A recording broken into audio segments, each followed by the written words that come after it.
Hi everyone, আমি শুভজিৎ। আজকে কোনো মিনি ব্লগ নয়, আমার দাদা একটা আমাকে মাইক গিফট করেছে মিনি ব্লগ করার জন্য, যাতে ভয়েসটা একটু ভালো হয়। আজ তোমাদেরকে ওটাই দেখাবো।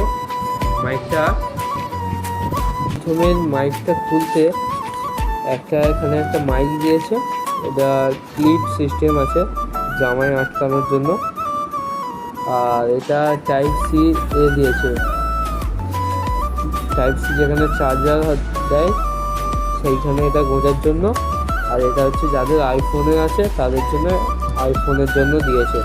যেহেতু আমার আইফোন নেই, এই টাইপ সিটাই ইউজ করব। আর এটা জামাই গোঁজার জন্য মাইক দিয়েছে। আর এখানে কি দিয়েছে দেখি, এখানে দিয়েছে একটা টাইপ সি চার্জার। আমার দাদার মতন কোনো আমি দাদাকে দেখিনি, তবে বলতে পারি আমাদের ঝগড়াও যেমন হয়, আমরা দুজনকে তেমন ভালোবাসি।